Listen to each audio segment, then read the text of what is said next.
은혜 받으실 말씀 요한계시록 19장 9절부터 16절입니다. 요한계시록 19장 9절에서 16절. 제가 봉독해 드리겠습니다.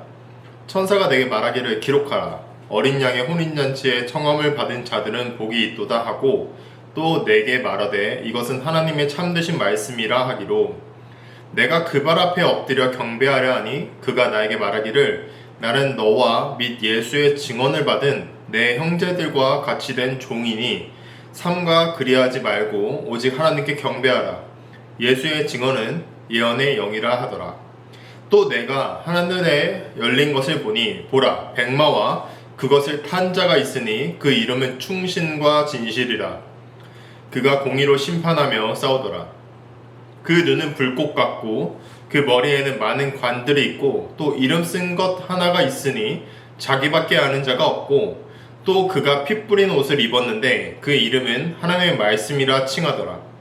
하늘에 있는 군대들이 희고 깨끗한 세마포 옷을 입고 백마를 타고 그를 따르더라.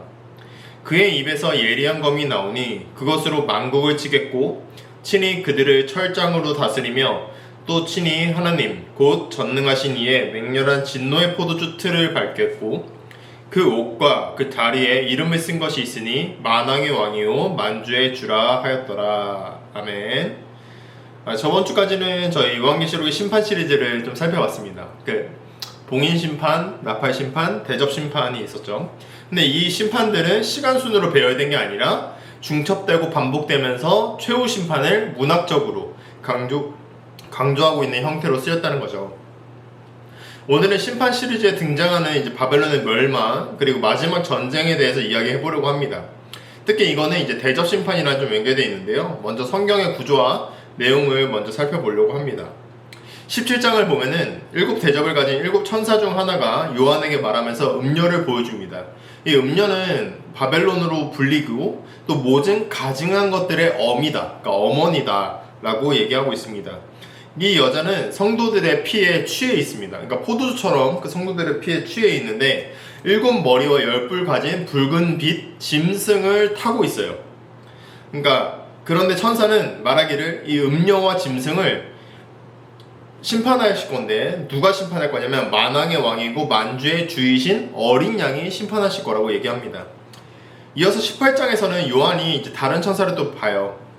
그 천사가 하늘에서 내려갈 때 땅은 영광으로 빛나는데 환해지는데 이건 하나님의 사자가 하나님의 영광과 권위를 가지고 내려가고 있다는 것을 말하고 있습니다. 마치 모세가 하나님과 대면하고 그 얼굴이 막 빛나서 사람들이 막 놀랬잖아요. 그랬던 것처럼 비슷한 것입니다.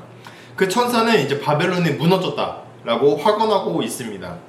이어서 19장에서는 하늘의 허다한 무리와 24장로와 네 생물이 하나님을 경배하는 모습을 볼 수 있습니다. 왜냐하면 마지막 최후의 전쟁은 승리하였고 그리고 혼인 전치가 벌어질 것이기 때문입니다.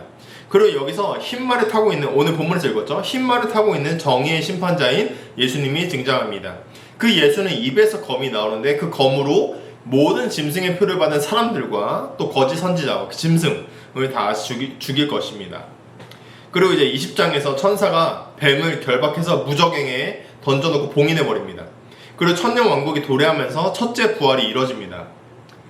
이 첫째 부활은 이제 지금까지 죽었던 사람들이죠. 부활한 사람들과 환란을 통과해서 부활한 사람들과 또 환란을 통과해서 회개한 사람들 모두가 천년왕국에서 각각의 방식으로 살게 됩니다. 왜냐하면 부활한 사람은 영화로운 몸을 입어서 부활하게 되고요.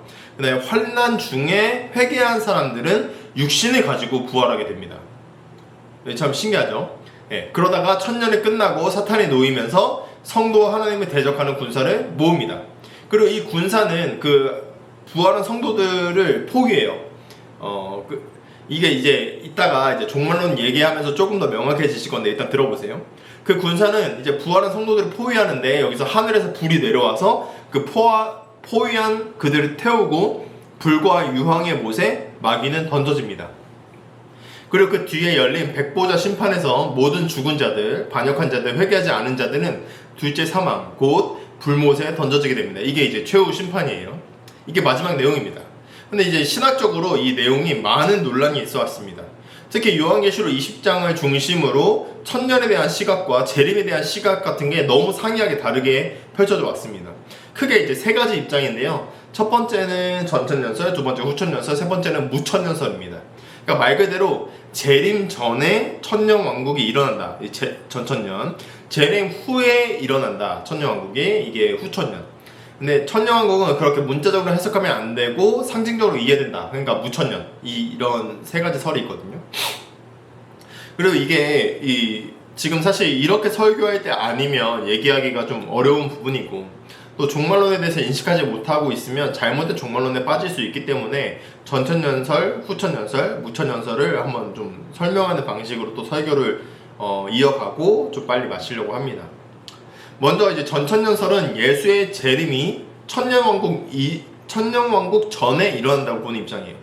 그런데 전천년설은 크게 세대주의적 전천년설 그리고 역사적 전천년설로 이루어지고 있는데 특히 저희 자라나는 교회가 속한 예수교대한 성결교회라는 이 교단에서는 세대주의적 전천년설을 받아들이고 있습니다. 세대주의적 전천년설이라는 거는 성경의 구속사를 세대로 나눈 거예요. 이 세대가 이런 어떤 단계라고 할까요? 네, 그렇게 단계로 나눈 거예요. 여기서 특이한 점은 뭐냐가 있냐면 휴거가 등장해요. 휴거가 있고 재림이 두 번 등장합니다. 그러니까 이 좀 도식을 좀 설명해 보면은 예수님이 처음 성육신하고 부활한 승천하신 것을 이 초림이라고 합시다. 초림하고 나서 이제 교회가 도래하죠. 교회가 세워지고 그는 이 교회 시대를 지나다가 갑자기 어느 날 예수님이 공중 재림, 그러니까 비밀스럽게 재림을 하십니다. 아무도 모르게. 이때 성도가 휴거됩니다. 7년에 그리고 환란기가 도래하고 그 환란 속에서는 사람들이 회개하는 사람들도 생깁니다. 그리고 다시 지상으로 예수님이 두 번째 재림을 하시고 신자들이 부활하고 천년왕국이 펼쳐집니다. 그리고 이 천년왕국 끝에 사탄이 마지막 최후 반란을 하고 최후 심판과 새하늘과 새 땅이 도래하게 됩니다. 세대주의적 전천년설은 이렇게 성경에 대한 문자적 해석을 중심으로 20장을 시간순으로 성취한다고 보는 입장입니다. 그래서 오늘 제가 이제 17장부터 20장까지 설명했잖아요. 그러니까 이게 세대주의적 전천년설을 보면은 이런 건가? 라고 보일 만큼 딱딱딱딱 떨어지는 해석이라고 보일 수 있겠습니다.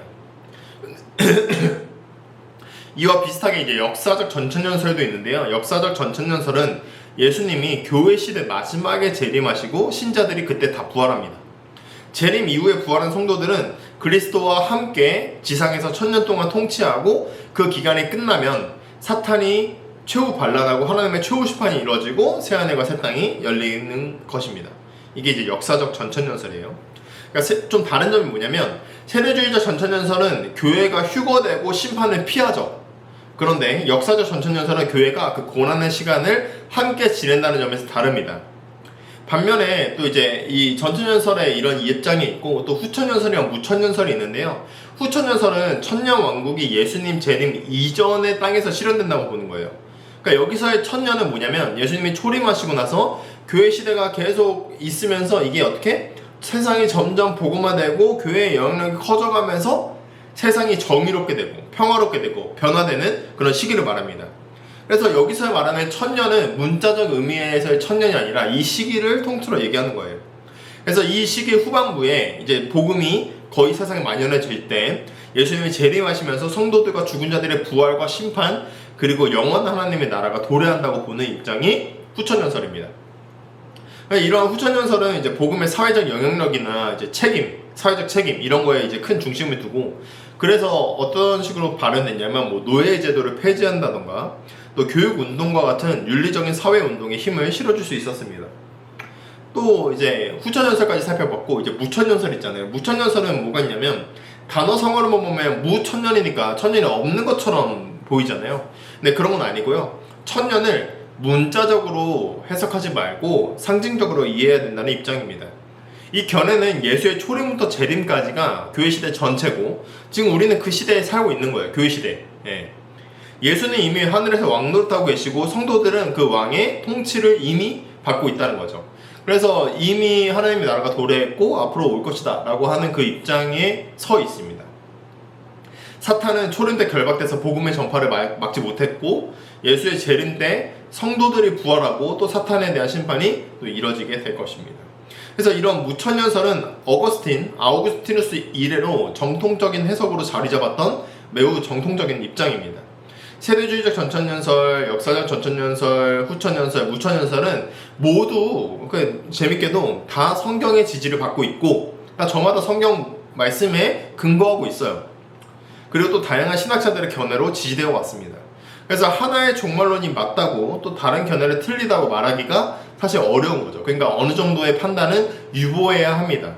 그런데 저는 그렇다고 해서 모두 어떤 종말론도 다 비합리적이고 혹은 모든 종말론이 다 합리적이다 이렇게 보는 건 또 어렵지 않나라는 생각을 했는데, 저는 개인적으로는 무천년설이 좀 더 합리적으로 성경을 해석하고 있는 게 아닌가라고 생각했습니다. 왜냐면 저는 지금까지 설교하면서 7월 한 달 동안 계시록의 서론과 본론 1, 또 본론 2를 살펴보고 또 오늘 그리고 다음 주에는 설교까지 저는 요한계시록이라는 이 책 자체를 이 책의 문화적 장르가 상징이 가득한 묵시 문학으로 보고 있기 때문이에요. 근데 이상하게도 제가 이제 본 주석도 지금까지는 이제 상징적으로 요한계시록을 막 설명하다가 갑자기 20장에서는 뜬금없이 전천년설이 가장 합리적이라고 말하는 거예요. 저는 그 부분은 좀 주석가가 잘못 이해하고 있는 게 아닌가라는 생각이 들었습니다. 그러니까 성경을 저는 문자적으로 성경을 보면 안 된다는 입장이에요.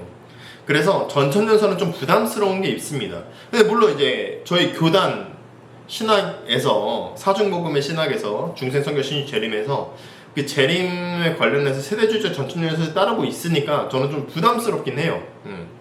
근데 그것도 일리는 있다라고 보는데 저 개인적으로는 좀 부담스럽습니다. 또 이제 후천년설은 역사를 살펴보면 그 역사가 이제 막 하면서 세상이 좋은, 틀리의 말로 따지면 신율이 도래하는 세상인데 그런 세상이 과연 존재할 수 있는가? 세계대전 펼쳐지고 지금 아직도 전쟁하고 있는데 인간이 선한 하나님의 나라를 완성하고 준비할 수 있다는 말은 저는 개인적으로 이것도 좀 틀린 것 같다. 물론 이제 인간의 그런 선함을 또 촉구하고 교회의 책임성, 공공성을 발현시킨다는 점에서는 기여할 바가 분명히 있겠지만, 근데 이게 종말론을 맞다? 요한계시록을 설명하는 것으로 맞다? 그거는 좀 말이 안 되는 것 같습니다. 이건 이제 역사가 증명하고 있죠.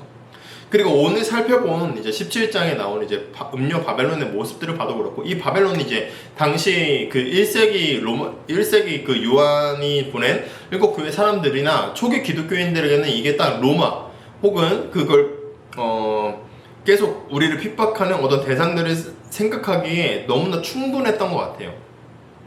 그런데 이 음료 바벨론의 모습을 봐도 그렇고 지금까지 심판 시리즈에 나타났던 것들도 그렇고 결국 요한계시록에서 말하고 있는 건 뭐냐, 인간이 지은 체제는 바벨론화 된다는 것을 말해주고 있는 것 같아요. 그래서 결국 우리가 믿고 따를 거는 자기를 부인하고 십자가를 지신 희생의 어린 양을 따라야 한다는 것이다. 이게 이제 제가 생각하는 요한계시록의 결론 같거든요. 저는 오늘도 하나님께서는 우리가 생각하지도 못하는 것들과 또 자신의 섭리와 자신의 역사를 위해서 일하고 계시다는 것을 저는 믿습니다. 저는 저에게 주어진 일을 성실히 수행할 것이고 조금이라도 하나님의 사람으로 살아가려고 노력할 것입니다. 하나님의 일은 하나님이 하실 것이고 우리는 오늘도 종말론적인 삶을 살아가면서 한 그루의 사과나무를 심어야 하지 않을까라는 생각을 해봅니다. 그래서 저희 모두가 그 한 그루의 사과나무를 심는 오늘 하루에 최선을 다하는 그런 종말론적인 삶을 살아가면서 자기를 부인하고 희생하신 자기의 십자가를 지신 그 어린 양의 예수를 따라가는 삶을 살겠다고 우리가 결단하고 또 그렇게 살기 위해서 노력해야 되지 않겠냐라는 제안을 한번 해봅니다. 기도하겠습니다.